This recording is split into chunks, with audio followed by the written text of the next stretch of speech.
Hey doing everyone, welcome back to our last video pre-lockout. We're going to be going through the trades for the People squad and also mine and go through our little preview for all the games this week. Let's start off with the trades and we'll go through my team to start off with. Actually making two trades this week.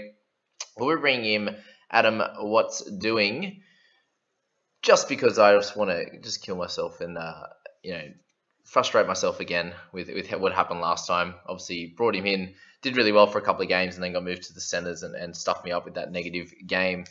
Hopefully that doesn't happen this time. They do have a nice run for the last bunch of games and especially with the Dogs I believe this week. So yeah, with them this week, I think he'll be able to score well from here on in. You get him at a slight discount to some of the other guys that are averaging sort of mid 50s plus.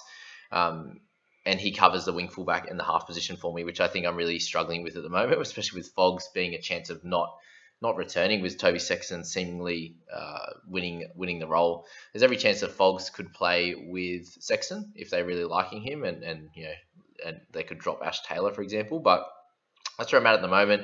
I brought in Adam and also obviously traded out Ben Hunt, and I traded out Nikko Heinz. So those two for Reid Mane and Dewey. So Dewey covers half and the wing fullback position, so I have the cover now. Obviously do have Manu as that potential cover as well, but not having any hooker cover would have been just Connor Watson only. So doing that with Reid is really helpful to bring him in there. So we've got that as my two trades for the week. The team I'm not really happy with at the moment. I had obviously CHN this week, Nikko Heinz needing to be moved on. You've got Fogg struggling. You've got Ben Hunt. So I had four players that I wanted to remove and only could pick two. And I'm just hoping that Fogg's get his chance to come back. Whereas it goes like CHN, I wish I could trade out, but I'm just going to give him 1 week and see what happens there off the bench. If he can get 50 odd minutes and play a different role and be a little bit more of a runner and get those tackle breaks and stuff, he can bump up that score really quickly. Hopefully something similar to what Fafita can do for the Titans. Nikko Heinz' role has changed. It looks like he'll be losing a fair few minutes like he did on the weekend. I don't see anything changing from that. They got Harry Grant coming back off the bench, and this gives, where does those minutes come from for Pap? They're going to be moving Smithy into the middle. Grant can play at 9. Pap's going to come on and play fullback. So where does Heinz sit? And it's probably not a bad shout for them. He's obviously someone who's dominated, dominated a lot for the Storm guys across this season, and probably wouldn't be too bad of an idea just to give him a little bit of a break. So yeah, those are the guys that I've decided to move on, and this is all I can do. I'm gonna loop CHN because there's every chance that he plays 20-30 minutes. I think Watson, he's not going to score that poorly again. He's coming up against the Broncos team, so I think he'll be able to score fairly well. So I think I'll just play him. If CHN doesn't go too well, I've got Verrills to come in. But again, it's not very exciting, to be fair. Thankfully, I've got 3 trades remaining, 58k in the bank, so I can move on a couple of these guys next week, and which is obviously pretty lucky compared to what a lot of other guys can do in their teams at the moment. Really not happy with the halves position. I'd love a DC or a Hughes or something like that. So at worst, I could downgrade CHN and upgrade Fogs next week, and that could get me. I could get a Trindle, I could get a DCE or a Hughes or something like that, which would round out the team a lot more and leave me with 1 trade. For the remainder of it, I think that would be ideal for this team. But that's where we're at for that one, and currently only making 1 trade in the People squad. Let me know what you guys think as to whether this would be a smart option, just making the 1. But Ben Hunt goes out and Cam Murray comes in. We bring Moses back in and we can play him starting side, bench, whatever we need to do. We have Tyson Gamble, who's going to be playing first tonight, and that's why he's in the starting side. Very, very strong bench in that. We're sitting with Watson. We're going to have as our loop guy tonight. And then decision will be whether we play Rhys Walsh, whether we play Schuster. I think Schuster's going to have a bit of a tough time against the Storm. Maybe he's going to get like a 40, I'd say, which would be a pretty solid game if he's playing close to 80 minutes. Rhys Walsh coming up against Cronulla, I believe, will have an easier time of it. And their team's a little bit more improved this week. They are very much out on their feet last week and still played pretty well. But getting their big forwards back, I think is going to be really helpful for Walsh to get some space out the back and do his thing. So that's the theory with the 1 trade. In terms of other options, we do have guys like Ewan Aitken who could be solid. Obviously, Bradman Best is another one. Like, just more thinking of the fact that we don't have any centre cover. So I suppose at worst, if it comes to that, we could trade someone out and bring some centre cover in, whether it be Jack Bird Yeah, Aiken, any of those guys would be ideal in that position. Guys like Rapana as well. But other options, in terms of trade outs, would only be like Watson or Schuster. The rest of the team's really solid. Really happy with where we're at on that one. We could do a cash out. We could do a Trindle or something like that.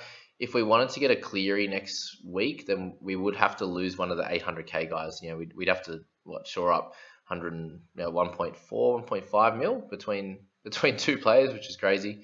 To be able to get to a 228 and a 1.21 with Cleary if he does happen to come back this week or next week. So that is only an option if one of the big dogs gets injured. So for Fafita or Haas, Papali'i, a Hughes, DCE, what else do we got? Trebojevic.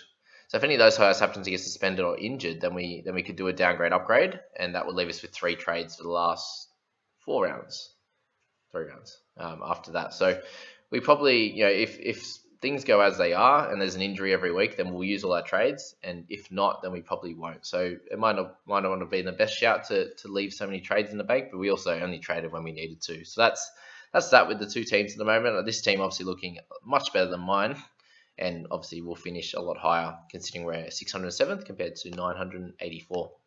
That's that, guys. Let's go through the games for the week, and you're looking at the Raiders and the Dragons. Oh, sorry, one too far. Looking at the Knights and the Broncos in this one, I think the Knights have a decent chance, but I see a pretty close game here. I'm expecting a pretty big game from Ponga, actually, who was someone that we thought about possibly bringing in, whether we do a Watson or a Schuster for Ponga. They have a really nice run for the next bunch of weeks, and I'd suggest him as being a really strong trade in this week, being someone who's just over 600k and has the potential to be an 800k player, like a 60-point player. So yeah, I see him going out and scoring a try for sure. Will the boys on the left do as well this week? Look, I think there's a very good chance of that, but also you see with Pearce being back, you can see a nice try or two from you guys on the right in Hunt and Man there. So keep an eye on that. If you're looking for try scorers on the Broncos side, I'd be looking at Asako at sort of that $1.80 kind of range there, and even Jordan Ricky with how good he's been going at the moment. But yeah, I expect a fairly close game with this one. I'd be looking at like a 24-22 kind of scoreline, and that could go either way. So whatever you would decide on that one. Let's go to the Raiders Dragons, and this one's a really interesting one. There, look at the players that the Dragons have got back. You obviously see Bird returning. They haven't picked Dufty, which is interesting. Lomax coming back is awesome for their goal kicking, as well as his incredible play. They don't lose too much on the outside. Obviously, Ben Hunt's the big one. So how much that plays a part when you're playing with Clune and Norman? Can Norman run them around? That's going to be the question. I'm expecting a pretty big bounce back from the Raiders after their poor performance last week, going down 18-0 early. I expect them to come out and win this game. So I'm thinking a sort of a 28 to 14 Raiders to Dragons for that one. All right, so moving on to Eels and Rabbitohs. Probably going to be close to the best game of the round, apart from there's really 2 really good ones this week. We got the top 4 basically going head to head. If you count Penrith as not playing like a top 4 side right now, fair enough. But yeah, Eels and Rabbitohs, and also the Storm and the Manly boys. But this one here, Eels and Rabbitohs, who do we pick? That's the real question. I've got this feeling that the Rabbitohs can come over the top of them. I just think they've got a little bit more firepower at the moment. Eels just aren't playing their best. Obviously, getting Moses back is awesome for their team, and we'll be able to see if him being there, how important that is to them, and if that they can be that top 4, really decent top 4 chance, or are there someone that's going to fall away come finals time? Obviously those guys and the Panthers are kind of struggling a little bit with Manly, South, and Storm killing it at the moment. So I have a good feeling that the Rabbitohs could come over the top of them, but Eels' defense is much better than a lot of the teams that they've been playing. So I'm expecting it to be a little bit more of a tighter contest, this one. I'll probably go the unders, so sort of like close to like a 40 points scored, and we'll go Rabbitohs 22 to the Eels 18. All right, moving on. Number 4, Warriors Sharks. Again, don't see as this being a very high quality game. I'm seeing a lot of drop ball in here. I'm expecting a good game from Rhys Walsh. Good to see Harris Tavita back for them. I think he'll be really, really good. And the big boys, Fanua Blake Lodge. Aiken could have a really good game as well, but they've got Josh Curran back also.